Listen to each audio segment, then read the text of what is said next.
On this character we're going to start from the foot upwards. We'll model half of Bob and then mirror the first half and join the two pieces together to create an even and symmetrical model.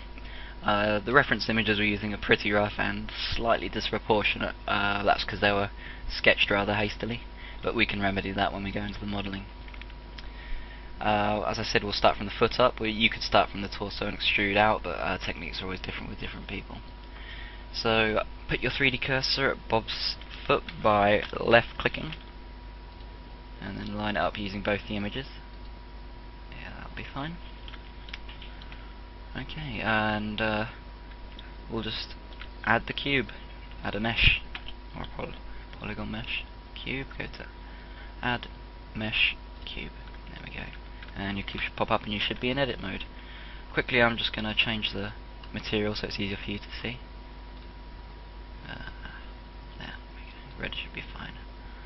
Okay, and we'll scale that down a bit so it's about right and line it up. S for scale, G to grab and move, and we'll probably want to make that a bit more rectangular. That'll do. So scale and then scale along the y-axis to do that. Okay, press tab and to go into edit mode if you aren't already. Now we need to make this cube a little more complex so we can sculpt it into a foot. So now, as long as you've got the entire mesh selected, if you haven't, you press A, select all, and press W, and you can click or press ROM to subdivide. And now we've got an extra vertical edge loop and one horizontal. We don't want any more horizontal ones really, we don't add any more detail than we have to. So for the next one, we'll just, as long as we're in edge mode, which we should be, yep, border box select, B for box select, and then we'll go and subdivide multi and choose 2, which is similar to subdivide except for you choose the amount of loops, and there you go, that should be fine for our blocking out of the foot. I'll make sure you're in wire mode by pressing Z, so you can select all the elements hiding behind others in your orthographic view. Now Control Tab into vertex mode, make sure you're in wireframe mode, and select this horizontal loop with the box select, B for box, and lower it. You can use this transform tool, you press G and Z to move it along the Z axis. So that should be fine for that. Generally you'll do most of your sculpting with the vertices, so you'll always be switching between modes with modifiers or different views. We need a lot more detail on the foot, so we're just going to start blocking it out. Okay. Oops. Alright. Okay. So A to deselect whatever you've got selected, B for box select, and then just do a bit of modelling. Just block out your foot. Now I'm using the reference image as a reference, surprisingly. And you need to think about where this is going to be bending as well. So this is going to be modelling without toes, we'll probably add those in on a more detailed pass. It's just a foot, so it'll probably be more like a shoe than anything. I'll move this down a bit more actually. And let's start on the ankle. Won't do the ankle in this tutorial, we'll just block out the foot and then the ankle will be a part of the leg. Yeah, that's no good, is it?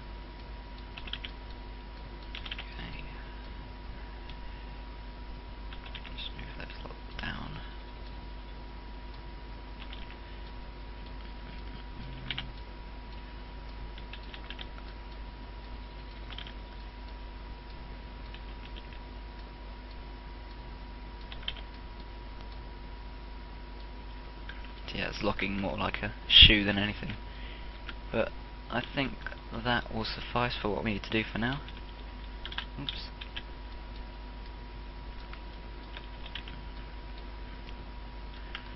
Okay, it's not entirely lined up with the reference image, but that's not too important really. Okay, and also need to go into front view and do some tweaking, otherwise it'll just end up looking like a beveled block or a shaped block. Anyway, right, first off we need to add a curve to the arch of the foot on the inside here.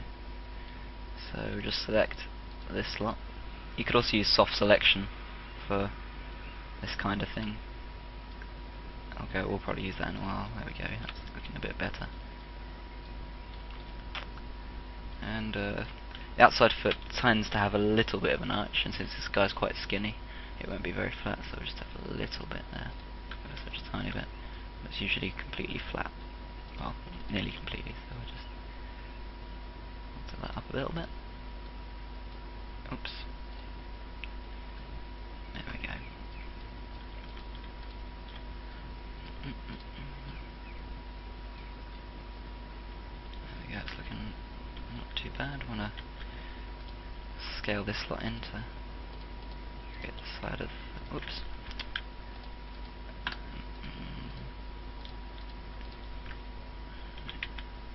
Scale and along X, which will scale the distance. Move them down a bit, because if you notice there's always a ridge on the foot, and it kind of flares out of it towards the end when it gets to the toes.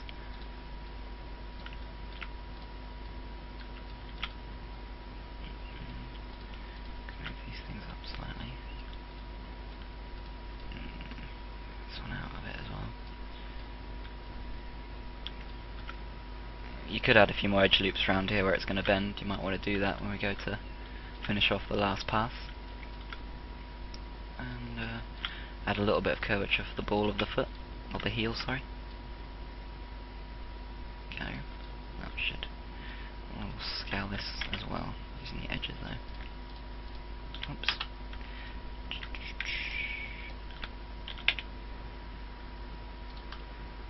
It's looking a little better. The same here.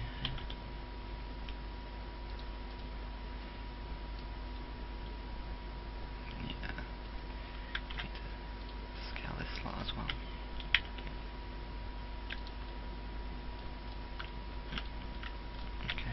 Okay, what we could do now is add a mesh smooth to the actual object and see what it's going to look like when it's finished. Or pretty much finished. So sorry, that's Wings 3D terminology. Subsurf in Blender. Oop, wrong one, lattice. Go on that. Subsurf, and just one level's fine. And you can use that button there to view the final, the smooth without the cage of the original model, the low res poly. And you can, I prefer to model like this. Some people don't, and you can just use that to switch it on and off, or either way. So that's not so bad. It does look a lot more like a shoe than anything, but that's not so important right now. This is just the first pass, and you'll never get it right the first time you do it. Well, I've never seen anybody do it. Okay, I think that's about it for a foot. I mean, there's obviously a lot more detail you can add there. We'll go to make an ankle after this as well. Add the knob. So, we've added most of the detail we're going to on the first pass. So we've put on the subsurf to see what it looks like. We've added all the basic curvature we really need, and we've got a basic foot blocked out there. That's not too shabby. So the next tutorial we'll move on to the leg.